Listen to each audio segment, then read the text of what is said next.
Hi hello ನಮಸ್ಕಾರ. Boss Arjun ಅಧ್ಯಾಯ 2 ಯಾರು ಮೊದಲನೇ ಭಾಗ ನೋಡಿಲ್ಲ, ದಯವಿಟ್ಟು ನೋಡ್ಕೊಂಡು ಬನ್ನಿ. ಹಲೋ ಮದರ್ ಇಂಡಿಯಾ, ಸ್ವಲ್ಪ ನಿಲ್ಲಿಸ್ತೀಯಾ? ನೀನೇ ಹಿಂಗೆ ಮಾತಾಡ್ತಾ ಹೋದರೆ ನಾನು ಬಂದಿರೋ ವಿಷಯನ ಯಾವಾಗ ಹೇಳಲಿ? ನನ್ನ ಮಾತನ್ನು ಸ್ವಲ್ಪ ಕೇಳ್ತೀಯೋ ಇಲ್ವೋ ಅಂದೆ. ಅದಕ್ಕೆ ಅಮ್ಮ ಮುನಿಸಿನಿಂದ ಯಾಕೆ ಅಷ್ಟೊಂದು ಕೋಪ ಮಾಡ್ಕೊಳ್ತೀಯಾ? ನಾನೇನು ಕೇಳಬಾರ್ದೇನಾದರೂ ಕೇಳ್ಬಿಟ್ನಾ ಹೆಂಗೆ ಅಂತ ಅಂದ್ಲು. ನಾನು ಕೋಪ ಮಾಡ್ಕೊಂಡಿಲ್ಲ ಅಮ್ಮ, ನಾನು ಇರೋದನ್ನ ಹೇಳ್ತಾ ಇದ್ದೀನಿ. ನಿನಗೊಂದು ಸೂಪರ್ ಆದ ತುಂಬ ಖುಷಿ ಆಗುವಂತಹ ಒಂದು ಒಳ್ಳೆ ಗುಡ್ ನ್ಯೂಸ್ ಹೇಳೋಣ ಅಂತ ಹೇಳಿ ಫೋನ್ ಮಾಡಿದರೆ, ನೀನು ನೋಡಿದರೆ ಈ ರೀತಿ ಮಾತಾಡ್ತಿದ್ಯಾ. ನೀನು ನನಗೆ ಮಾತನಾಡೋಕ್ಕೂ ಚಾನ್ಸ್ ಕೊಡ್ತಿಲ್ಲ ನೋಡು ಅಂತ ಅಂದೆ. ಅಮ್ಮ ಕೂಡ ಕುತೂಹಲದಿಂದ ಸರಿ ಸರಿ ಏನದು ಗುಡ್ ನ್ಯೂಸು ಹೇಳಿ ನೋಡೋಣ ಅಂತ ಅಂದ್ಲು. ನಾನು ಬಹಳ ಹೆಮ್ಮೆಯಿಂದ, ಅಮ್ಮ ನನಗೆ ಇವತ್ತು ಬೆಂಗಳೂರಿನ ಒಂದು ದೊಡ್ಡ ಕಂಪ್ನಿಯಲ್ಲಿ ಕೆಲಸ ಸಿಕ್ಬಿಡ್ತು ಅಂತ ಜೋರಾಗಿ ಹೇಳಿದೆ. ಆದರೆ ಅಮ್ಮನ ಕಡೆಯಿಂದ ನಾನು ನಿರೀಕ್ಷಿಸಿದಷ್ಟು ಖುಷಿಯಾಗಲಿ ದೊಡ್ಡ ರಿಯಾಕ್ಷನ್ ಆಗಲಿ ಬರಲೇ ಇಲ್ಲ. ಅವಳು ತುಂಬ ಸಿಂಪಲ್ಲಾಗಿ ಓಹೋ ಹೌದಾ ಸರಿ ಬಿಡು ಅಂದ್ಲು ಅಷ್ಟೆ. ಅವಳ ಆ ನೀರಸ ಪ್ರತಿಕ್ರಿಯೆ ನೋಡಿ ನನಗೆ ತುಂಬ ಬೇಜಾರಾಗಿ, ಏನಮ್ಮ ನೀನು ಅಷ್ಟೊಂದು ಕಷ್ಟಪಟ್ಟು ಇಂಟರ್ವ್ಯೂಗೆ ಪಾಸ್ ಮಾಡಿ ಕೆಲಸ ಗಿಟ್ಟಿಸ್ಕೊಂಡಿದ್ದೀನಿ, ನೀನು ನೋಡಿದರೆ ಇಷ್ಟು ಈಸಿಯಾಗಿ ಸರಿ ಆಯಿತು ಅಂತ ಮುಗಿಸ್ಬಿಟ್ಟೆ ಅಂತ ಬೇಸರದಿಂದ ಹೇಳಿದಾಗ, ಅದಕ್ಕೆ ಅಮ್ಮ ಬೇಸರದ ಧ್ವನಿಯಲ್ಲೇ, ಅದು ನಿನಗೆ ಒಳ್ಳೆಯ ಸುದ್ದಿ ಇರಬಹುದು ಶ್ವೇತಾ, ಆದರೆ ನಿನ್ನನ್ನು ದೂರ ಕಳಿಸಿರೋ ನಮಗಲ್ಲ ಕಣೆ ಅಂತ ಅಂದ್ಲು. ಅವಳ ಮಾತಿಗೆ ನಾನು ರೇಗಿಸುತ್ತಾ, ಅಮ್ಮ ನೀನು ನಿನ್ನ ತಂಗಿ ಮಗಳನ್ನು ಪ್ರೀತಿಸಿದಷ್ಟು ನನ್ನನ್ನು ಪ್ರೀತಿಸಲ್ಲ ಬಿಡು, ದಿನ ಅವಳದೇ ಜಪ ಮಾಡ್ತಿರ್ತೀಯಾ ಅಂತ ಅಂದೆ. ತಕ್ಷಣ ಭಾವುಕಳಾಗಿ, ಅಯ್ಯೋ ಹುಚ್ಚಿ, ನಿನ್ನನ್ನು ಪ್ರೀತಿಸಲ್ಲ ಅಂತ ಹೇಳೋಕೆ ನಿನಗೆ ಹೆಂಗೆ ಮನಸ್ಸು ಬಂತು? ನಿನಗಿಂತ ಹೆಚ್ಚಾಗಿ ನಾನು ಯಾರನ್ನು ಪ್ರೀತಿಸ್ತೀನಿ ಹೇಳು ಅಂತ ಅಂದ್ಲು. ನಾನು ಬಿಡದೆ, ಹಾಗಾದರೆ ನಾನು ಹೇಳಿದ ಮಾತಿಗೆ ಯಾಕೆ ಸದಾ ಮುಖ ಸಣ್ಣದು ಮಾಡ್ಕೊಳ್ತೀಯಾ? ನಾನು ಬೇಡ ಅಂದಿದ್ದ ಕೆಲಸನೇ ಮಾಡ್ತೀಯಾ? ಪ್ರತಿಯೊಂದಕ್ಕೂ ಹಠ ಮಾಡ್ತೀಯಾ? ನಾನು ನನ್ನ ಖುಷಿಯನ್ನು ಹುಡ್ಕೊಂಡು ಹೋಗ್ತೀನಿ ಅಂದರೆ ನೀನು ಬೇಡ ಅಂತೀಯಾ? ನನ್ನ ಖುಷಿಯಲ್ಲಿ ಯಾಕೆ ಭಾಗಿಯಾಗಲ್ಲ ಅಂತ ಕೇಳಿದೆ. ಅಮ್ಮನ ಕಣ್ಣುಗಳಲ್ಲಿ ತುಂಬಿ ಬಂದು ಅಮ್ಮನ ಗದ್ಗದಿತ ಧ್ವನಿಯಲ್ಲಿ, ನಾನು ನಿನ್ನನ್ನು ಅತಿಯಾಗಿ ಪ್ರೀತಿಸೋ ಕರಾರಿಗೆ ತಾನೇ ನೀನು ನನ್ನಿಂದ ದೂರ ಇರಬಾರ್ದು ಅಂತ ಬಯಸಿದ್ದು. ನೀನೇನೋ ಕೆಲಸದ ನೆಪ ಹೇಳಿ ನನ್ನನ್ನು ಬಿಟ್ಟು ಅಷ್ಟು ದೂರ ಹೋಗಿ ಕೂತ್ಕೊಂಡಿದ್ದೀಯಾ ಅಂತ ಅಂದ್ಲು. ಅಮ್ಮನ ಆ ಮಾತು ಕೇಳುತ್ತಿದ್ದಂತೆ ಯಾಕೋ ನನ್ನ ಮನಸ್ಸು ಬಹಳ ಭಾರವಾಗಿ ಹೋಯಿತು. ತಾಯಿಯ ಮಮತೆಯ ಆಳ ಮತ್ತು ಅವಳಿಗೆ ನನ್ನ ಮೇಲಿರುವ ಆ ಅತಿಯಾದ ಪ್ರೀತಿ ನನಗೆ ಅರ್ಥವಾಗಿ ಒಳಗೊಳಗೆ ಒಂದು ಸಣ್ಣ ಭಾವನಾತ್ಮಕ ನೋವು ನನ್ನನ್ನು ಕಾಡಲು ಶುರುವಾಯಿತು. ಅಲ್ಲಮ್ಮ, ನೀನು ಹಾಗೆಲ್ಲ ಬೇಜಾರು ಮಾಡ್ಕೊಬೇಡ ಪ್ಲೀಸ್, ನಿಜ ಹೇಳು, ಮತ್ತೆ ಯಾವುದಾದ್ರೂ ಹೊಸ ಮದುವೆ ಸಂಬಂಧ ಅಂತ ಏನಾದರೂ ತಂದಿದ್ಯಾ ಏನಮ್ಮ ಎಂದು ನಾನು ಕೀಟಲೆ ಮಾಡುತ್ತಾ ಕೇಳಿದ್ದೆ. ನಾನು ಹಾಗೆ ಕೇಳಿದ್ದೇ ತಡ ಅಲ್ಲಿಯವರೆಗೆ ಮುಖ ಸಪ್ಪೆ ಮಾಡಿಕೊಂಡು ಬೇಸರದಲ್ಲಿದ್ದ ನನ್ನಮ್ಮ ಆ ಧ್ವನಿಯಲ್ಲಿ ಒಮ್ಮೆಗೆ ಎಲ್ಲಿಲ್ಲದ ಉತ್ಸಾಹ ಸಂತೋಷ ಎದ್ದು ಕಾಣಿಸ್ತು.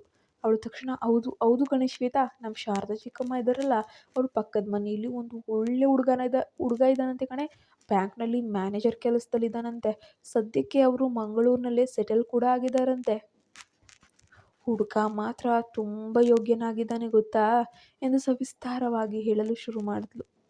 ಅವಳ ಉತ್ಸಾಹ ನೋಡಿ ನನಗೆ ಒಳಗೊಳಗೆ ನಗು ಬರ್ತಾ ಇದ್ರು. ಅದನ್ನು ತಡೆದುಕೊಂಡು ಗಂಭೀರವಾಗಿ, ಅಯ್ಯೋ ಅಮ್ಮ ಅದು ಸರಿ, ಆದರೆ ನನಗೆ ಈ ಬ್ಯಾಂಕ್ ಕೆಲಸ ಮಾಡುವಂಥ ಹುಡುಗರಂದರೆ ಅಷ್ಟಕ್ಕಷ್ಟೇ ನೋಡು, ಯಾವಾಗಲೂ office files cash laptop phone ಅಂತ ತುಂಬ ಬ್ಯುಸಿಯಾಗಿದ್ಬಿಡ್ತಾರಮ್ಮ. ಇನ್ನೂ ನನ್ನ ಯಾವಾಗ ತಾನೇ ಚೆನ್ನಾಗಿ ನೋಡ್ಕೊಳಕ್ಕೆ ಸಾಧ್ಯ ಹೇಳು? ಬೇರೆ ಯಾವುದಾದ್ರೂ ಬಿಸ್ನೆಸ್ ಮಾಡೋ ಹುಡುಗನಾಗಿದ್ದರೆ ಯೋಚನೆ ಮಾಡಬಹುದಿತ್ತೇನೋ ಅಂತ ಹೇಳಿ ನೆಪ ಹೇಳಿ ಜಾರ್ಕೊಳ್ಳೋಕೆ ನೋಡಿದೆ. ನನ್ನ ಮಾತು ಕೇಳಿ ಅಮ್ಮನಿಗೆ ಬಹಳ ಸಿಟ್ಟು ನೆತ್ತಿಗೇರ್ತು. ನಿನಗೆ ಯಾವಾಗಲೂ ಇದೇ ತರಹ ನೆಪ ಹೇಳಿ ತಂದಿರೋ ಸಂಬಂಧಗಳನ್ನೆಲ್ಲ ಈಗ ಕಾಲಿಂದ ಒದ್ದು ತಿರಸ್ಕರಿಸೋದೇ ಕೆಲಸ ಆಗಿ ಹೋಗಿದೆ ಕಣೆ ನಿಂದು. ವಕೀಲರು ಬೇಡ ಅಂತೀಯ, ಡಾಕ್ಟರ್ಸು ಬೇಡ ಅಂತೀಯ, ಸಾಫ್ಟ್ವೇರ್ ಇಂಜಿನಿಯರು ಬೇಡ ಅಂತೀಯ, ಈಗ ಬ್ಯಾಂಕಲ್ಲಿರೋನು ಬೇಡ ಅಂತೀಯ. ನಿನಗೆ ತಕ್ಕ ಹಾಗೆ ಯಾರೂ ಇಲ್ವೇ ಇಲ್ವಾ? ತಂದ ಪ್ರತಿಯೊಂದು ಸಂಬಂಧದಲ್ಲೂ ಒಂದೊಂದು ಹುಳುಕು ತಪ್ಪನ್ನು ಹುಡುಕಿ ಎಲ್ಲರನ್ನೂ ಸಾಚ ಅಲ್ಲ ಅನ್ನೋ ಥರ ಆಡ್ತೀಯ ಕಣೆ ಎಂದು ಜೋರಾಗಿ ಬೈಯಲು ಶುರು ಮಾಡಿದ್ಲು. ಅಷ್ಟರಲ್ಲೇ ಫೋನ್ನ ಇನ್ನೊಂದು ಬದಿಯಿಂದ ನಮ್ಮ ಅಪ್ಪನ ಧ್ವನಿ ಕೇಳಿಸ್ತು.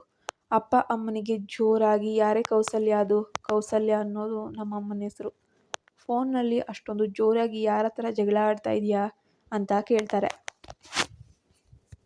ಇನ್ಯಾರಮ್ಮ, ಮುದ್ದಿನ ಮಗಳು ಶ್ವೇತಾ. ನಾನಿಲ್ಲಿ ಅವಳಿಗೆ ಅಂತ ಬ್ಯಾಂಕ್ ಹುಡುಗನ ಒಳ್ಳೆ ಸಂಬಂಧ ತಂದರೆ ಅವಳು ನನ್ನ ಮಾತು ಕೇಳದೆ ಇಷ್ಟ ಇಲ್ಲ ಅಷ್ಟ ಇಲ್ಲ ಅಂತ ಹೇಳಿ ಕತೆ ಶುರು ಮಾಡಿದ್ದಾಳೆ. ಎಂದು ಅಪ್ಪನಿಗೆ ದೂರನ್ನು ನೀಡಿದ್ಲು. ಅಪ್ಪ ಅಲ್ಲಿಂದಲೇ ನಗುತ್ತಾ, ಅವಳಿಗೆ ಇಷ್ಟ ಇಲ್ಲ ಅಂದಮೇಲೆ ಬಿಟ್ಬಿಡೆ ಕೌಸಲ್ಯ, ಸುಮ್ಮನೆ ಯಾಕೆ ಅವಳನ್ನು ಪೀಡಿಸ್ತೀಯಾ ಎಂದು ತನ್ನ ಪರವಾಗಿ ಮಾತಾಡಿದ್ರು. ಅಪ್ಪ ನನ್ನ ಪರವಾಗಿ ನಿಂತಿದ್ದನ್ನು ಕೇಳಿ ನನಗೆ ಒಳಗೊಳಗೆ ಸಿಕ್ಕಾಪಟ್ಟೆ ಖುಷಿಯಾಗೋಯಿತು. ಅಮ್ಮ ಅಪ್ಪನಿಗೆ ಕೋಪದಿಂದ, ನಿಮ್ಮ ಮಗಳಿಗೆ ನೀವೇ ಹೀಗೆ ಸಂಪೂರ್ಣವಾಗಿ ಸಪೋರ್ಟ್ ಮಾಡಿ ತಲೆ ಮೇಲೆ ಕೂರಿಸ್ಕೊಳ್ಳಿ, ನನ್ನ ಮಾತು ಅವಳಿಗೆ ಎಲ್ಲಿ ಕೇಳಿಸುತ್ತೆ, ಅವಳನ್ನು ಮದುವೆಯಾಗೋಕ್ಕೆ ಯಾರೂ ಸಿಗಲ್ಲ ನೋಡಿ ಅಂತ ರೇಗಿದ್ಲು. ಅದಕ್ಕೆ ಅಪ್ಪ ಫೋನ್ ಹತ್ರ ಬಂದು ಜೋರಾಗಿ ನಗುತ್ತಾ, ಯಾರೂ ಸಿಗಲ್ಲ ಅಂದರೆ ಏನರ್ಥ ಕೌಸಲ್ಯ, ನನ್ನ ಮಗಳು ರಾಜಕುಮಾರಿ ಥರ ಇದ್ದಾಳೆ, ಅವಳನ್ನು ಮದುವೆಯಾಗೋಕ್ಕೆ ಆ ರಾಜಕುಮಾರನೇ ಬರ್ತಾನೆ ನೋಡ್ತಾ ಇರು ಅಂತ ಅಂದರು. ಅಮ್ಮ ಅದಕ್ಕೆ ಪ್ರತಿಯಾಗಿ, ಹೌದೌದು, ನಿಮ್ಮ ಮಗಳಿಗೆ ರಾಜಕುಮಾರನಿಗಿಂತ ಕಡಿಮೆ ಇರೋರು ಯಾರೂ ಬೇಡ ಬಿಡಿ ಎಂದು ಮುನಿಸು ಮುಂದುವರಿಸಿದ್ಲು. ಆಮೇಲೆ ಅಪ್ಪ ಅಮ್ಮನ ಕೈಯಿಂದ ಫೋನ್ ಕಸಿದುಕೊಂಡು ಮಾತನಾಡಲು ಶುರು ಮಾಡಿದ್ರು. ನಿಜ ತಾನೇ ವೀಕ್ಷಕರೇ, ಪ್ರತಿಯೊಬ್ಬ ತಂದೆಯ ಪಾಲಿಗೂ ಕೂಡ ಅವನೆತ್ತ ಮಗಳು, ಅವರ ಮಗಳು ರಾಜಕುಮಾರಿನೇ ಆಗಿರ್ತಾಳೆ, ಪ್ರಾಣ ನೆಟ್ಟಿರ್ತಾನಲ್ವಾ, ಅವಳಿಗಾಗಿ ಒಬ್ಬ ರಾಜಕುಮಾರ ಬಂದೇ ಬರ್ತಾನೆ ಅನ್ನೋ ನಂಬಿಕೆ ಪ್ರತಿಯೊಬ್ಬ ತಂದೆಗೂ, ನಿಜವಾದ ತಂದೆಗೆ ಇರ್ತದೆ. ಅಪ್ಪ ಪ್ರೀತಿಯಿಂದ, ಹಲೋ ಶ್ವೇತಾ, ಏನು ಮಾಡ್ತಿದ್ಯಾ, ಹೇಗಿದ್ಯಾ ಅಂತ ಕೇಳಿದರು. ಅವರು ಪ್ರೀತಿಯಿಂದ ಯಾವಾಗಲೂ ಶ್ವೇತನನ್ನು ಹೋಗೋ ಬಾರೋ ಅಂತಾನೆ ಅಪ್ಪ ಅಮ್ಮ ಇಬ್ಬರು ಮಾತಾಡ್ಸೋದು. ನಾನು ತುಂಬ ಚೆನ್ನಾಗಿದ್ದೀನಪ್ಪ, ನೀವು ಹೇಗಿದ್ದೀರಾ ಅಂದ. ನಾನು ಚೆನ್ನಾಗಿದ್ದೀನಿ ಕಣೋ, ನಿನ್ನ ಅಮ್ಮ ಅಲ್ಲಿಂದ ಹೋದಾಗಿನಿಂದ ಒಂದೇ ಸಮ ನಿನ್ನ ಚಿಂತೆ ಮಾಡ್ತಾನೆ ಇದ್ದಾಳೆ, ಅವಳು ಕಾಟ ತಡೆಯೋಕೆ ನನ್ನ ಕೈಯಿಂದಂತೂ ಆಗ್ತಾಯಿಲ್ಲಪ್ಪ, ನೀನಿಲ್ಲದ ಮನೆ ಬೇರೆ ತುಂಬ ಖಾಲಿ ಖಾಲಿ ಅನ್ನಿಸ್ತಾ ಇದೆ ಎಂದು ಅಪ್ಪ ಬೇಸರದಿಂದ ಹೇಳಿದರು. ನಾನು ನಗುತ್ತಾ, ಏನು ಮಾಡೋದಪ್ಪ, ಸದ್ಯಕ್ಕೆ ಮ್ಯಾನೇಜ್ ಮಾಡಿ ಅಂತ ಹೇಳ್ತಿದ್ದಂಗೆ ಇದ್ದಕ್ಕಿದ್ದಂತೆ ಅಮ್ಮನ ಧ್ವನಿ ಕೇಳಿಸ್ತು. ನಾನೇನು ಅಲ್ಲಿಂದ ಹೋಗಿಲ್ಲ, ಇಲ್ಲೇ ನಿಂತಿದ್ದೀನಿ, ಸ್ಪೀಕರ್ ಆನ್ ಆಗಿದೆ, ನೀವಿಬ್ರು ನನ್ನ ಬಗ್ಗೆ ಹಾಡ್ತಿರೋ ಮಾತುಗಳೆಲ್ಲ ನನಗೆ ಚೆನ್ನಾಗಿಯೇ ಸ್ಪಷ್ಟವಾಗಿ ಕೇಳಿಸ್ತಾ ಇದೆ ಅಂತ ಹೇಳಿದ್ಲು. ಅಮ್ಮನ ಮಾತು ಕೇಳಿ ನಾನು ಮತ್ತು ಅಪ್ಪ ಇಬ್ಬರು ಕೂಡ ಒಂದೇ ಬಾರಿಗೆ ಜೋರಾಗಿ ನಗಾಡೋಕ್ಕೆ ಶುರು ಮಾಡಿದ್ವಿ. ಆಮೇಲೆ ನಾನು ಅಪ್ಪನಿಗೆ ಅಸಲಿ ವಿಷಯ ಹೇಳಿದೆ. ಅಪ್ಪ, ನನಗೆ ಬೆಂಗಳೂರಿನಲ್ಲಿ ಒಂದು ದೊಡ್ಡ ಆಫೀಸ್ನಲ್ಲಿ ಕೆಲಸ ಸಿಕ್ಕಿದೆಯಪ್ಪ. ಅಪ್ಪನಿಗೆ ಸಿಕ್ಕಾಪಟ್ಟೆ ಖುಷಿ ಆಗ್ಬಿಡ್ತು. ಹೌದಾ ಶ್ವೇತಾ, ತುಂಬ ಸಂತೋಷ ಕಣೋ, ಹೋದ ತಕ್ಷಣ ಒಳ್ಳೆ ಲಕ್ಕು, ಕಂಗ್ರ್ಯಾಚುಲೇಷನ್ಸ್, ನಿನ್ನ ಬಗ್ಗೆ ಜಾಗೃತಿ ಇರಲಿ, ಸದ್ಯಕ್ಕೆ ಎಲ್ಲಾದರೂ ಒಂದು ಒಳ್ಳೆ ಹಾಸ್ಟೆಲ್ ಹುಡ್ಕೊಂಡಿರು ಅಂತ ಹೇಳಿದ್ರು.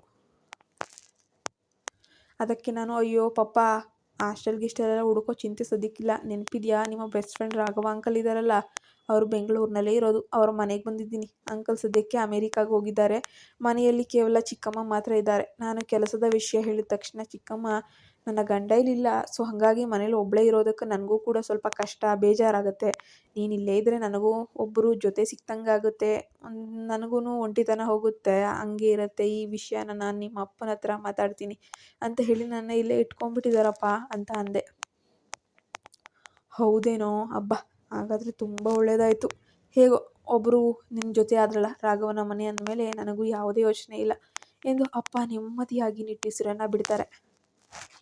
ಅಪ್ಪ ಹಾಗೆ ಹೇಳಿದಾಗ ನನ್ನ ಮನಸ್ಸಿಗೆ ತುಂಬ ನಿರಾಳ ಆಯಿತು. ಅಮ್ಮನ ಮದುವೆ ಕಾಟದಿಂದ ಸದ್ಯಕ್ಕೆ ಬಚಾವಾಗಿ ಇರಲು ಒಂದು ಒಳ್ಳೆಯ ಜಾಗ ಸಿಕ್ಕಿ ನಾಳೆಯಿಂದ ಆಫೀಸ್ ಜರ್ನಿ ಶುರುವಾಗ್ತದೆ ಎಂಬಂತಹ ಒಂದು ರೋಮಾಂಚನ ನನ್ನಲ್ಲಿ ಮನೆ ಮಾಡುತ್ತೆ. ಸರಿ ಶ್ವೇತಾ, ರಾಘವ ತುಂಬ ಒಳ್ಳೆಯ ವ್ಯಕ್ತಿ, ಹಾಗೆ ಅವನ ಹೆಂಡತಿ ಅಂಜಲಿ ಕೂಡ ಅಷ್ಟೇ ಸಾಚ ಗುಣದವಳು, ತುಂಬ ಒಳ್ಳೆಯವಳು, ಅವಳಲ್ಲಿ ಕೆಟ್ಟ ಗುಣ ಆಗಲಿ, ಒಳಗಡೆ ಬೇರೆಯವ್ರನ್ನ ಆಡ್ಕೊಳ್ಳುವಂತಹ ತನ ಇಲ್ಲ. ನಿನ್ನನ್ನು ಒಬ್ಬಂಟಿಯಾಗಿ ಹಾಸ್ಟೆಲ್ನಲ್ಲಿ ಇಡೋದು ನನಗೂ ಇಷ್ಟ ಇರಲಿಲ್ಲ ಕಣೋ, ನಿನ್ನ ಚಿಕ್ಕಮ್ಮನ ಮನೆಯಲ್ಲೇ ಇರು, ನನ್ನದೇನು ಅಭ್ಯಂತರ ಇಲ್ಲ ಎಂದು ಅಪ್ಪ ಫೋನ್ನಲ್ಲಿ ಗ್ರೀನ್ ಸಿಗ್ನಲ್ ನೀಡ್ತಾರೆ. ಅಪ್ಪ ಹಾಗೆ ಹೇಳ್ತಾ ಇದ್ದಾಗೇ ನಾನು ನಿಟ್ಟುಸಿರು ಬಿಟ್ಟೆ. ಸರಿಯಪ್ಪ, ನಿಮ್ಮ ಇಚ್ಛೆ ಅಂತೇನೆ ನಾನು ಇಲ್ಲೇ ಇರ್ತೇನೆ. ಇವತ್ತು ಇಂಟರ್ವ್ಯೂ ಮುಗಿಸಿ ಬಂದಿದ್ದಕ್ಕೆ ಮೈಕೈ ಎಲ್ಲ ತುಂಬ ಅಂದರೆ ತುಂಬ ನೋವಾಗ್ತಿದೆ, ಒಂದು ರೌಂಡ್ ನಿದ್ದೆ ಮಾಡೋದೇಳಬೇಕು ಸರ್, ನಾನು ಸ್ವಲ್ಪ ಹೊತ್ತು ಮಲ್ಕೊಳ್ತೀನಪ್ಪ ಅಂತ ಹೇಳಿಬಿಟ್ಟು ಫೋನನ್ನು ಕಟ್ ಮಾಡಿದೆ. ಆ ಬೆಚ್ಚಗಿನ ಹಾಸಿಗೆ ಮೇಲೆ ಮಲಗ್ತಿದ್ದಂಗೆ ಮೆಲ್ಲಗೆ ನನ್ನ ಕಣ್ಣುಗಳು ಭಾರವಾಗಿ ಹಾಗೆ ನಾನು ನಿದ್ದೆಗೆ ಜಾರಿಬಿಟ್ಟೆ. ಈಗ ಆಫೀಸಿನ ಗಂಭೀರವಾದ ವಾತಾವರಣ ಮತ್ತು ಸಸ್ಪೆನ್ಸ್ ಆಗಿದೆ. ಅತ್ತ ಆಫೀಸ್ನಲ್ಲಿ ಬಾಸ್ ಅರ್ಜುನ್ ಯಾವುದೋ ಒಂದು ಮುಖ್ಯವಾದ ಫೈಲನ್ನು ನೋಡ್ತಾ ಮುಳುಗು ಹೋಗಿದ್ದಾಗ ರಾಹುಲ್ ಅವನ ಚೇಂಬರ್ ಒಳಗೆ ಬಂದು ಹಾಯ್ ಅರ್ಜುನ್ ಅಂತ ಹೇಳಿಬಿಟ್ಟು ವಿಶ್ ಮಾಡ್ತಾನೆ. ಅರ್ಜುನ್ ತಲೆ ಎತ್ತಿ ಹಾಯ್ ರಾಹುಲ್, ಬನ್ನಿ ಬನ್ನಿ ಅಂತ ಹೇಳ್ತಾನೆ. ರಾಹುಲ್ ಅರ್ಜುನ್ ಕಡೆ ನೋಡಿ ನಗುತ್ತೆ. ಏನಪ್ಪ ಅರ್ಜುನ್, ಇವತ್ತು ಮನೆಗೆ ಹೋಗೋ ಪ್ಲ್ಯಾನ್ ಗೀನ್ ಏನಾದರೂ ಇದೆಯಾ ಇಲ್ವಾ ಅಂತ ಹೇಳಿ ಆಫೀಸ್ನಲ್ಲೇ ಮಲ್ಕೊಳ್ತೀಯಾ ಏನು ಕತೆ ಅಂತ ತಮಾಷೆ ಕೂಡ ಮಾಡ್ತಾರೆ. ರಾಹುಲ್ ಹಾಗೆ ಹೇಳಿದ ತಕ್ಷಣ ಅರ್ಜುನ್ ಗಾಬರಿಯಿಂದ ತನ್ನ ಕೈಗಡಿಯಾರವನ್ನು ನೋಡಿಕೊಂಡ. ಓ ದೇವರೇ, ಓ ಎಷ್ಟೊಂದು ಸಮಯ ಹೋಗಿದೆ, ಈಗಾಗಲೇ ಸಂಜೆ 6 ಗಂಟೆ ಆಗಿಬಿಟ್ಟಿದೆ ಅಂತ ಹೇಳಿಬಿಟ್ಟು ಆಶ್ಚರ್ಯಪಡ್ತಾನೆ. ಕೆಲಸದಲ್ಲಿ ಮುಳುಗಿದ್ರೆ ಅವನಿಗೆ ಸಮಯದ ಅರಿವೇ ಇರೋದಿಲ್ಲ, ಪ್ರಜ್ಞೆಯೂ ಇರೋದಿಲ್ಲ, ಮನೆಗೆ ಹೋಗಬೇಕು ಅನ್ನೋ ಪರಿಜ್ಞಾನ ಕೂಡ ಇರೋದಿಲ್ಲ. ಸರಿ ಸರಿ ಸರಿ ರಾಹುಲ್, ಜ್ಞಾಪಿಸಿದ್ದಕ್ಕೆ ತುಂಬ ಥ್ಯಾಂಕ್ಸ್ ಅಂತ ಹೇಳಿ ಇವತ್ತು ನಾವು ದೇವಸ್ಥಾನಕ್ಕೆ ಹೋಗಲೇಬೇಕು, ಹೊರಡೋಣ ಅಂತ ಎದ್ದು ನಿಂತನು. ಕಾರ್ನಲ್ಲಿ ಹೋಗುತ್ತಿರುವಾಗ ಅರ್ಜುನ್ ಅಂದ ಹಾಗೆ, ನಮ್ಮ ಅಮೂಲು ಹೇಗಿದ್ದಾಳೆ ರಾಹುಲ್ ಅಂತ ಕೇಳ್ತಾನೆ. ಇಲ್ಲಿ ರಾಹುಲ್ ಮತ್ತು ಅಮೂಲು ಅವರದ್ದು ಲವ್ ಮ್ಯಾರೇಜು. ಅಮೂಲು ಕಾಲೇಜಿನಲ್ಲಿ ರಾಹುಲ್ನ ಜೂನಿಯರ್ ಆಗಿದ್ಲು. ರಾಹುಲ್ಗೆ ಈ ಕಂಪನಿಯಲ್ಲಿ ದೊಡ್ಡ ಕೆಲಸ ಸಿಕ್ಕಿದ ನಂತರ ಇಬ್ಬರೂ ಕೂಡ ಒಂದು ಸಂಸಾರಕ್ಕೆ ಅಂದರೆ ಒಂದು ಮದುವೆ ಅಂತ ಆಗ್ತಾರೆ. ಆದರೆ ಅವರ ಮದುವೆಯ ಹಿಂದೆ ಒಂದು ದೊಡ್ಡ ಸಾಹಸವೇ ನಡೆದು ಹೋಗಿತ್ತು. ಅಮಲು ಅವರ ತಂದೆ ಸಿಕ್ಕಾಪಟ್ಟೆ ಶ್ರೀಮಂತ ವ್ಯಕ್ತಿ. ಅವರಿಗೆ ತನ್ನ ಮಗಳನ್ನು ಒಬ್ಬ ಸಾಮಾನ್ಯ ಹುಡುಗನಿಗೆ ಕೊಟ್ಟು ಮದುವೆ ಮಾಡಬೇಕು ಅನ್ನೋಂಥದ್ದು ಸ್ವಲ್ಪನೂ ಇಷ್ಟ ಇರಲಿಲ್ಲ.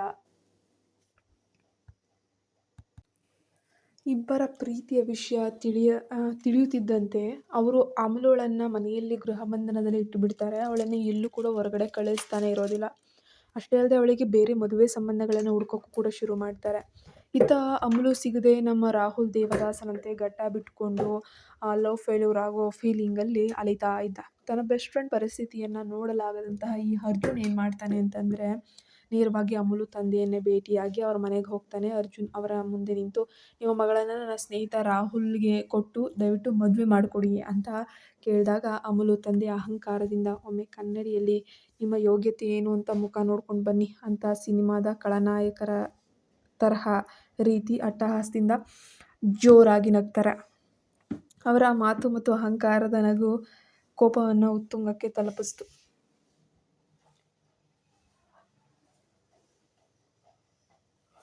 ಅವನು ಯಾರ ಮಾತಿಗೂ ಕೂಡ ಹೆದರದೆ ತಕ್ಷಣ ಅಮಲು ಕೈಯನ್ನು ಹಿಡಿದು ಆ ಮನೆಯಿಂದ ಹೊರಗೆ ಕರೆದುಕೊಂಡು ಬಂದಿದ್ದ. ಅಂದು ಅರ್ಜುನ್ ತೋರಿದ ಆ ಧೈರ್ಯದಿಂದಲೇ ಇವತ್ತು ರಾಹುಲ್ ಮತ್ತು ಅಮಲು ಒಂದಾಗಿದ್ದಾರೆ. ಅರ್ಜುನ್ ಹಳೆಯ ನೆನಪಿನಿಂದ ಹೊರಬಂದು ರಾಹುಲ್ ಕಡೆ ನೋಡಿ, ನಡೆದಿದ್ದೆಲ್ಲ ಒಳ್ಳೆಯದೇ ಆಯ್ತಲ್ವಾ? ಒಳ್ಳೆಯದೇ ಆಯಿತು, ಸರಿ ಮೊದಲು ದೇವಸ್ಥಾನಕ್ಕೆ ಹೋಗೋಣ ನಡಿ ಅಂತ ಹೇಳ್ತಾನೆ. ಅಂದು ಅಮಲು ಮನೆಯಲ್ಲಿ ನಡೆದಂಥದ್ದು ಸಾಮಾನ್ಯ ವಿಷಯ ಆಗಿರಲಿಲ್ಲ. ಅಮಲು ತಂದೆ ಅಹಂಕಾರದಿಂದ ನಗುತ್ತಾ ಅರ್ಜುನ್ ಕಡೆ ನೋಡಿ, ನನ್ನ ಮಗಳನ್ನು ನಿನ್ನ ಸ್ನೇಹಿತನಿಗೆ ಕೊಟ್ಟು ಮದುವೆ ಮಾಡಬೇಕಾ? ನನ್ನ ಮನೆಗೆ ಬಂದು ಅವಳನ್ನು ಕರೆದುಕೊಂಡು ಹೋಗುವ ಧೈರ್ಯ ನಿನಗಿದೆಯಾ ಅಂತ ಸವಾಲ್ ಹಾಕಿದ್ರು. ಅಷ್ಟೇ ಅಲ್ಲದೆ ಅವರು ಅತಿಯಾದ ಕೋಪದಿಂದ ಅರ್ಜುನ್ ಕೆನ್ನೆಗೆ ಹೊಡೆಯಲು ಕೈ ಎತ್ತಿ ತಕ್ಷಣ ಸೆಕ್ಯೂರಿಟಿ ಗಾರ್ಡ್ಗಳನ್ನು ಅವರಿಗೆ ಕರೆದ್ರು. ಇವನನ್ನು ಇಲ್ಲೇ ಬಡಿದು ರಸ್ತೆಗೆ ಬಿಸಾಕ್ರಿ, ಎಸೀರಿ ಅಂತ ಹೇಳ್ಬಿಟ್ಟು ಆರ್ಡರ್ ಕೂಡ ಮಾಡಿದ್ದ. ಆ ಬಿಲ್ಡಪ್ ನೋಡಿ ಆಫೀಸಿನ ಎಲ್ಲ ಸೆಕ್ಯೂರಿಟಿ ಗಾರ್ಡ್ಸ್ ಒಟ್ಟಿಗೆ ಅರ್ಜುನ್ ಮೇಲೆ ಮುಗಿಬಿದ್ದಿದ್ರು. ಆದರೆ ನಮ್ಮ ಅರ್ಜುನ್ ಅಲ್ಲಿ ಸುಮ್ಮನೆ ಹೊಡೆತ ತಿನ್ನಲು ಕುಳಿತುಕೊಳ್ಳುವ ವ್ಯಕ್ತಿಯೇ ಖಂಡಿತ ಇಲ್ಲ. ಅವರು ಏನು ಯೋಚಿಸಿದ್ರು, ನಮ್ಮ ಅರ್ಜುನ್ ಕರಾಟೆಯಲ್ಲಿ ಬ್ಲ್ಯಾಕ್ ಬೆಲ್ಟ್ ಪಡೆದಿರುವ ಮಾಸ್ಟರ್. ತನ್ನ ಮೇಲೆ ಬಂದ ಪ್ರತಿಯೊಬ್ಬ ಗಾರ್ಡ್ನನ್ನು ಅರ್ಜುನ್ ಧೂಳಿಪಟ ಮಾಡಿ ಒಳ್ಳೆ ತಲೆಗೆಲೆ ಥರ ಎಸಿತಾ ಇದ್ದ. ಅರ್ಜುನ್ ಹೊಡೆದ ಹೊಡೆತಕ್ಕೆ ಅವರೆಲ್ಲ ಅಮ್ಮೋ, ಅಪ್ಪೋ, ಅಜ್ಜಿ ಅಂತ ಹೇಳಿ ಕಿರುಚುತ್ತಾ ನೆಲ ಕಚ್ಚಿ ಪಾಪ ಗೋಳಾಡ್ತಿದ್ರು ನೋವನ್ನು ತಡೆಯಲಾರದೆ. ಅರ್ಜುನ್ ನೇರವಾಗಿ ಅಮಲು ತಂದೆಯ ಮುಂದೆ ನಿಂತು, ನೋಡಿ ಅಂಕಲ್, ನೀವು ಹಣ ಅಂತಸ್ತು ನೋಡಿ ಮದುವೆ ಮಾಡಿದರೆ ಅಮಲು ಎಂದಿಗೂ ಸಂತೋಷವಾಗಿರೋಕ್ಕೆ ಸಾಧ್ಯವೇ ಇಲ್ಲ. ಅವಳು ತನಗಿಷ್ಟವಾದವನ ಜೊತೆ ಇದ್ದರೆ ಮಾತ್ರ ಲೈಫ್ ಲಾಂಗ್ ಖುಷಿಯಾಗಿರ್ತಾಳೆ ಅಂತ ಗಂಭೀರವಾಗಿ ಹೇಳಿದರು. ಅಷ್ಟರಲ್ಲಿ ಅಮಲು ಕೂಡ ಧೈರ್ಯವಾಗಿ ಬಂದು ಅರ್ಜುನ್ ಕೈ ಹಿಡಿದುಕೊಂಡು ಅಲ್ಲಿಂದ ಹೊರಟು ಹೋದ್ಲು. ಮಾರನೇ ದಿನ ಬೆಳಗ್ಗೆ ಅಮಲು ಮತ್ತು ರಾಹುಲ್ ಅವರ ಮದುವೆ ಸಾಂಗವಾಗಿ ನೆರವೇರಿತ್ತು. ಈ ಮದುವೆಯಲ್ಲಿ ಅಮಲು ತಂದೆಯಿಂದ ಯಾವುದೇ ತೊಂದರೆ ಆಗಬಾರ್ದು ಅಂತ ಹೇಳಿ ಅರ್ಜುನ್ ತನ್ನ ಇನ್ನೊಬ್ಬ ಸ್ನೇಹಿತನಾದ ರಿಷಿಯ ಸಹಾಯವನ್ನು ಪಡೆದಿದ್ದ. ಹೀಗೆ ನಡೆದಿತ್ತು ರಾಹುಲ್ನ ಆ ಸಾಹಸಮಯ ಒಂದು ಮದುವೆ ಅನ್ನೋದು. ಕಾರಿನ ಜರ್ನಿಯ ಒಂದು ಮೂಲಕ ಈಗ ಒಂದು ಪ್ರಸ್ತುತ ಸನ್ನಿವೇಶ ಶುರುವಾಗ್ತಿದೆ.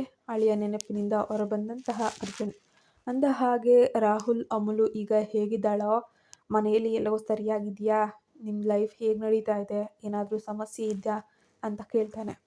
ರಾಹುಲ್ ಸಣ್ಣದೊಂದು ನಿಟ್ಟುಸಿರು ಬಿಟ್ಟು, ಹಾಗೇನಿಲ್ಲ ಅರ್ಜುನ್, ಅವಳು ಸೂಪರಾಗೇ ಇದ್ದಾಳೆ. ಆದರೆ ಒಂದೇ ಒಂದು ಬೇಜಾರೇನೆಂದರೆ ಅವ್ರ ತಂದೆ ಇಷ್ಟೊಂದು ದಿನ ಆದರೂ ಕೂಡ ಅವಳನ್ನು ಕ್ಷಮಿಸಿಲ್ಲ, ಅವಳನ್ನು ಹತ್ರಕ್ಕೆ ತಗೊಂಡಿಲ್ಲ ಅಂತ ಅವಳು ಒಳಗೊಳಗೆ ದುಃಖ ಪಡ್ತಾ ಇದ್ದಾಳೆ. ಅವಳು ತವರನ್ನ, ತಂದೆ ತಾಯಿ ಪ್ರೀತಿನ ಮಿಸ್ ಮಾಡ್ಕೊಳ್ತಿದ್ದಾಳೆ ಅಂತ ಹೇಳ್ತಾನೆ. ಅರ್ಜುನ್ ಮೌನವಾಗಿದ್ದ. ಅಂದು ತಾನು ಅಷ್ಟೊಂದು ಆವೇಶ ಪಡದೆ ಸ್ವಲ್ಪ ತಾಳ್ಮೆಯಿಂದ ಅಮಲು ಮತ್ತು ಅವಳ ತಂದೆಯನ್ನು ಕೂರಿಸಿ ಮನವೊಲಿಸಿದ್ರೆ ಇವತ್ತು ಅವ್ರ ತಂದೆ ಮಗಳ ನಡುವೆ ಇಷ್ಟೊಂದು ದೊಡ್ಡ ನೋವು ಇರ್ತಿರ್ಲಿಲ್ಲ ಅಂತ ಅರ್ಜುನ್ಗೆ ಪಶ್ಚಾತ್ತಾಪ ಕಾಡೋಕ್ಕೆ ಆವಾಗ ಆರಂಭಿಸುತ್ತೆ. ಯಾಕಂದರೆ ಅರ್ಜುನ್ ಎಂದಿಗೂ ಕೂಡ ಒಂದು ಕೆಲಸ ಮಾಡುವ ಮುನ್ನ 2 ಬಾರಿ 3 ಬಾರಿ ಯೋಚಿಸ್ತಿರ್ಲಿಲ್ಲ. ತನಗೆ ಸರಿ ಅನಿಸಿದ್ದನ್ನು ತಕ್ಷಣ ಮಾಡಿಬಿಡ್ತಾನೆ. ರಾಹುಲ್ ತನ್ನ ಸ್ನೇಹಿತ ಅರ್ಜುನ್ ಏನು ಯೋಚಿಸ್ತಿದ್ದಾನೆ ಎಂಬುದನ್ನು ಅರ್ಥ ಮಾಡ್ಕೊಳ್ತಾನೆ. ಅವನ ಮೂಡ್ ಬದಲಾಯಿಸಲು ರಾಹುಲ್ ನಗುತ್ತಾ, ಅರ್ಜುನ್, ನಿನ್ಗೊಂದು ಮುಖ್ಯವಾದ ವಿಷಯ ಹೇಳಲು ಮರ್ತೇಬಿಟ್ಟೆ. ನಮ್ಮ ಅಮುಲು ಈಗ ಗರ್ಭಿಣಿ ಆಗ್ತಾ ಇದ್ದಾಳೆ ಕಣೋ ಅಂತ ಹೇಳ್ತಾನೆ. ಅರ್ಜುನ್ ಮುಖದಲ್ಲಿ ಒಮ್ಮೆಲೆ ದೊಡ್ಡ ನಗು ಮೂಡ್ಬಿಡ್ತು. ಹೌದಾ, ಸೂಪರ್, ಕಂಗ್ರ್ಯಾಚುಲೇಷನ್ ರಾಹುಲ್ ಅಂತ ಹೇಳ್ತಾನೆ. ರಾಹುಲ್ ರೇಗಿಸುತ್ತಾ, ನನಗೆ ಅಪ್ಪನಾಗೋ ಪ್ರಮೋಷನ್ ಸಿಕ್ಕಿದ್ದಕ್ಕೆ ನೀನು ವಿಶ್ ಮಾಡ್ತಿದ್ದೀಯಾ ಸರಿ, ಆದರೆ ನಿನಗೆ ಗಂಡ ಅನ್ನೋ ಪ್ರಮೋಷನ್ ಯಾವಾಗ ಸಿಗುತ್ತೋ ಹೇಳು, ನಾವು ಕೂಡ ನಿನ್ನ ಹಾಗೆ ಕಾಯ್ತಾ ಇದ್ದೀವಿ, ನೀನು ಯಾವಾಗ ಮದುವೆ ಆಗ್ತೀಯಾ ಅಂತ ಕೇಳ್ತಾನೆ. ಅರ್ಜುನ್ ಕಿಟಕಿಯಿಂದ ಹೊರಗೆ ನೋಡುತ್ತಾ, ಸರಿ ಸರಿ, ಸುಮ್ಮನೆ ಇಲ್ಲಿಯೂ ಕೂಡ ಅಲ್ಲಿಯೂ ಮಾತು ತಿರುಗಿಸಬೇಡ, ನನಗೆ ಮದುವೆ ವಿಷಯದಲ್ಲಿ ಅಷ್ಟೊಂದು ಆಸಕ್ತಿ ಇಲ್ಲ ಅಂತ ನಿನಗೂ ಗೊತ್ತು ಅಂತ ಹೇಳ್ತಾನೆ. ಅಷ್ಟರಲ್ಲಿ ಕಾರ್ ಬಂದು ಅರ್ಜುನ್ ದೊಡ್ಡ ಬಂಗಲೆಯ ಮುಂದೆ ನಿಂತಿತ್ತು. ಅರ್ಜುನ್ ಕಾರ್ನಿಂದ ಇಳಿದು, ಬಾ ರಾಹುಲ್, ಮನೆ ಒಳಗೆ ಹೋಗೋಣ ಅಂತ ಹೇಳ್ತಾನೆ. ಆದರೆ ರಾಹುಲ್, ಇಲ್ಲ ಇಲ್ಲ ಅರ್ಜುನ್, ಅಮಲು ನನಗಾಗಿ ಮನೆಯಲ್ಲಿ ಕಾಯ್ತಾ ಇರ್ತಾಳೆ, ನಾನು ಹೊರಡಬೇಕು, ಅವಳು ಎಷ್ಟೇ ಆದರೂ ಗರ್ಭಿಣಿ ಅಲ್ವಾ, ಒಬ್ಬಳೇ ಇರ್ತಾನೆ ಅಂತ ಹೇಳ್ತಾನೆ. ಅರ್ಜುನ್ ನಕ್ಕು, ಹೌದು ಸರಿ, ಹಾಗಾದರೆ ಅಮುಲುಗೆ ನನ್ನ ಕಡೆಯಿಂದ ಶುಭ ಹಾರೈಕೆಗಳನ್ನು ತಿಳಿಸ್ಬಿಡು. ಅಂದ ಹಾಗೆ, ಅಮುಲು ನಿನ್ನನ್ನು ಮನೆಗೆ ಕರೆದುಕೊಂಡು ಬರಲು ಹೇಳಿದ್ದಾಳಲ್ವಾ, ಇಲ್ಲದಿದ್ದರೆ ಅವಳು ನನ್ನನ್ನು ಕೊಲ್ತಾಳೆ ಅಂತ ಹೇಳಿದ್ದೆ ಅಲ್ವಾ ಅಂತ ಹೇಳ್ತಾನೆ ತಮಾಷೆಯಾಗಿ. ರಾಹುಲ್ ನಗುತ್ತಾ, ಖಂಡಿತ, ಮುಂದಿನ ಬಾರಿ ಇಬ್ಬರು ಕೂಡ ಒಟ್ಟಿಗೆ ಬರ್ತೇವೆ. ಅರ್ಜುನ್ ಬರ್ತೀನಿ ಅಂತ ಹೇಳಿ ಕಾರನ್ನು ಸ್ಟಾರ್ಟ್ ಮಾಡ್ತಾನೆ. ನಮ್ಮ ಅರ್ಜುನ್ ಅವನಿಗೆ ಬಾಯ್ ಹೇಳಿ ಮನೆ ಒಳಗೆ ಹೆಜ್ಜೆ ಕೂಡ ಇಡ್ತಾನೆ. ವೀಕ್ಷಕರೇ, ಅರ್ಜುನ್ ಮತ್ತು ಸ್ನೇಹಿತನಿಗಾಗಿ ಎಂತಹ ಸಾಹಸ ಮಾಡಿದ್ದ ಎನ್ನುವುದು ಈಗ ನಿಮಗೆಲ್ಲ ತಿಳಿತಲ್ವಾ. ಅತ್ತ ನಮ್ಮ ಶ್ವೇತಾ ಪ್ರಶಾಂತವಾಗಿ ನಿದ್ದೆ ಮಾಡ್ತಾ ಇದ್ದಾಳೆ. ನಾಳೆ ಬೆಳಗಿನ ಸೂರ್ಯ ಇವರಿಬ್ಬರ ಜೀವನದಲ್ಲಿ ಎಂತಹ ಹೊಸ ತಿರುವನ್ನು ತರಲಿದ್ದಾನೆ ಅನ್ನೋದು ಯಾರ ಊಹೆಗೂ ಮೀರದ್ದು. ಆಫೀಸಿನ ಮೊದಲ ದಿನ ಶ್ವೇತಾಳಿಗೆ ಎಂತಹ ಅನುಭವ ಆಗುತ್ತೆ ತಿಳಿಯಲು ಈ ಕಥೆಯ ಮುಂದಿನ ಭಾಗಕ್ಕಾಗಿ ಕಾಯಿರಿ. ಮತ್ತು ಕಮೆಂಟಲ್ಲಿ ನೆಕ್ಸ್ಟ್ ಪಾರ್ಟ್ ಅಂತ ಹೇಳಿ ಅಥವಾ 3 ಅಂತ ಹೇಳಿ ಕಮೆಂಟ್ ಮಾಡಿ. ಕತೆ ಇಷ್ಟವಾಗಿದ್ದರೆ ಈಗಲೇ ಕಮೆಂಟ್ ಮಾಡಿ, ಲೈಕ್ ಮಾಡಿ, ಸಬ್ಸ್ಕ್ರೈಬ್ ಮಾಡಿ, ಪಕ್ಕದಲ್ಲಿ ಕಾಣೋ ನೋಟಿಫಿಕೇಷನ್ ಆನ್ ಮಾಡಿ ಇಟ್ಕೊಂಡ್ರೆ ನಾನು ಕತೆ ಆದ ತಕ್ಷಣ ನಿಮ್ಗೆ ಗೊತ್ತಾಗುತ್ತೆ. ಪ್ರತಿದಿನ ಬೆಳಗ್ಗೆ 7 ಗಂಟೆಗೆ, 11 ಗಂಟೆಗೆ, ಸಂಜೆ ಕತೆ ಬರುತ್ತೆ.